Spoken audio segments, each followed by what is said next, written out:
All right, it's time for Wine, Music, and Games number 35. We're going to look at a little Sauvignon Blanc today. We are going to talk about an album that is a little bit progressive and inspired us, or at least me, and then Shelley a little bit in different ways, to go to Spain. What? And then we talk about a game where we have bag building with meeples. Stay tuned.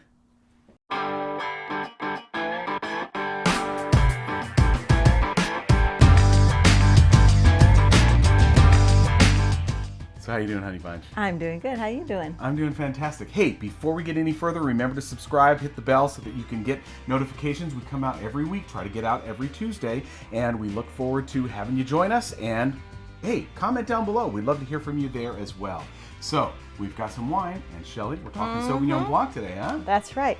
We have two wines to talk about today, and the reason for that is one is a New World. This is from California, Napa. And this is an Old World, and it's from Italy. And we thought it might be kind of nice to just do a little side-by-side about them. Yeah. And I recommend doing this with friends. We've done this where we've had the blind labels, where we cover the labels and we see which ones people like, and you kind of vote secretly. And we've done this where we've done like 5 Old World, 5 New World. Yes, that was fun with a bigger group. With a bigger group, the bigger, not just the two of us. That would be a little bit weird. We drank these on different days, obviously. Yes. So this was something that you might try doing with your friends to see what they like. Well, this one is called Secogna. It's Vignale Rocco Bernarda, I believe, and it's a Sauvignon Blanc from Italy. From Italy. And it is very refreshing and delicious. And we got this at a restaurant on Doug's birthday. Yeah. And we asked if we could taste it to see if we would like it. And they said, of course. And, I definitely recommend doing that if you're not sure about the wines and you're thinking, I'm interested in this one or that one. Most of the time, a restaurant will be nice enough to let you just taste it. And then especially if you're going to buy a bottle, which we definitely were because we were with Doug's mom and the two of us. Yeah. But this is a really refreshing, nice, delicious bottle of a Sauvignon Blanc. It worked super well with pizza and the pasta that we ate, and the flavors were delicious. Just very rich and, I don't know, just good. It was very good. And to go along with what Shelley was saying about getting a taste of the wine beforehand, many times, as those of you who drink wine know, you'll look on a wine list and you'll see that some of them they pour by the glass and some of them, and then they have the bottle available as well. If it's by the glass, almost always they have it open or will be opening it because somebody's going to probably order it by the glass. So they will pour you a taste, and then you can figure out what you want. It's just a small taste, but it's really helpful, and we really enjoyed this and would definitely recommend it. And another bottle that we were very excited to get is from Twomey, and it's a Sauvignon Blanc. And we've tasted Twomey wines many times, and their Cabs, their Merlots, their Sauvignon Blancs. And we tend to buy the Merlot because we think that's probably one of the better values in terms of a nice red wine. So based on that, we wanted to try the Twomey again.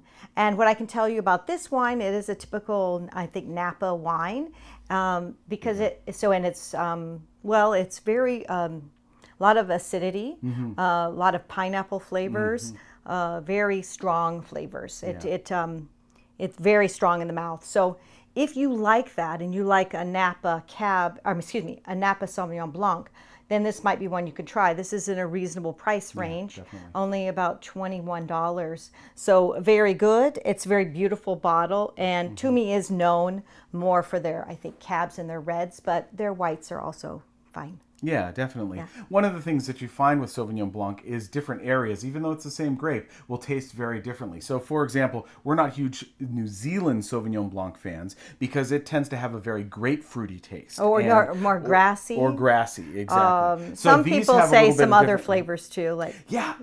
Some people say, and we haven't tried this. We haven't because we don't have any cats, but they say that it tastes a little bit like cat piss. And the people who say that, they like that flavor. So it's not like it's something derogatory that they're saying about it. They go, yeah, I really like that kind of cat piss flavor. And I was like, what are you talking about? But everybody has their own taste and things that they like, and that's not for us. And so, there may be one that we would like. We'll talk about wines later where we were surprised that we really liked. I think you should always, if you get a chance, taste them if you like wine. Okay. All right. For music, we are going back to the late '80s, I believe, and a band that has been around for a while, the Alan Parsons Project. Now, this is one of their lesser-known albums. Alan Parsons is probably he got his start in Abbey Road, working as a producer and such, and behind the scenes with everybody in the Beatles and post-Beatles productions and so on. And then Alan Parsons Project was really, though he plays keyboards, he gets a bunch of different session musicians, very good session musicians, to sing, to play the other instruments, and so on. And this one, which is called Gaudi, is it's one of my favorites. Though I love many of the other Alan Parsons Project's albums, this one, just because I really love this first song on side one called La Sagrada Familia, which is about, of course, the church which they just are still working on, and they've been working on it for over 100 years, that is in Barcelona. Yeah. And it's gorgeous. It was just 10 years ago.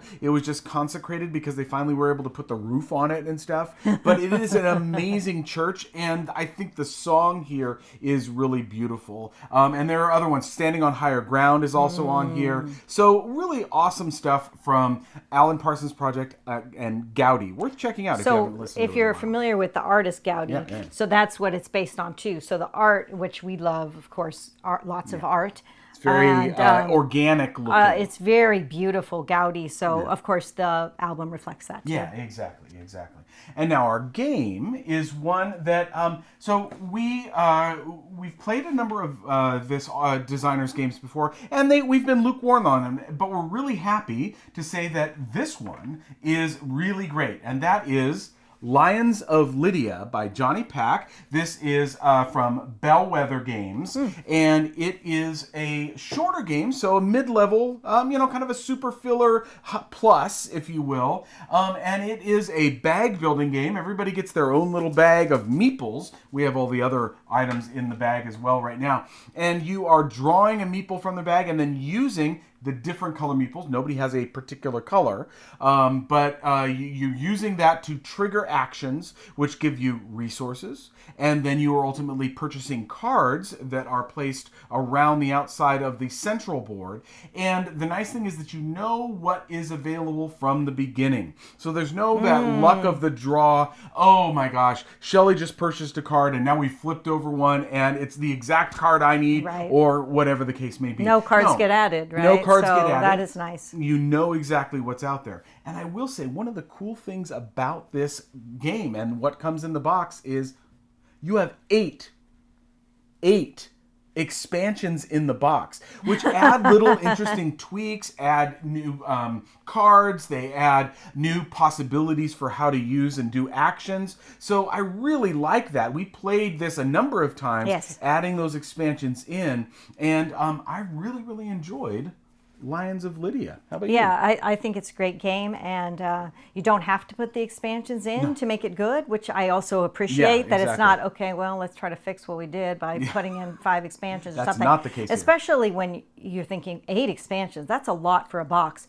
But it has nice little places for everything to go, you know. We've got, I put them in bags on a bunch. Right. No, I mean on the board, you know. On the board. So it looks very nice. It looks like it was made to have with or without the expansions. But it really is a fun game. Okay, so we've got for our wines. We've got Twomey from Sauvignon Blanc from Napa, and we've also got Secogna, which also is Sauvignon Blanc, and that's from Italy. All right, and the music this time is the Alan Parsons Project Gaudi, and finally, Lions of Lydia, Johnny Pack and Bellwether Games. Fun stuff. We always love a good little bit of wine, some nice albums playing in the background as we play an awesome game. We hope to hear from you. We hope you're subscribing, and we hope you're enjoying what we're creating here. Have a great week. Take care of yourselves, and we'll see you later. Bye. Bye.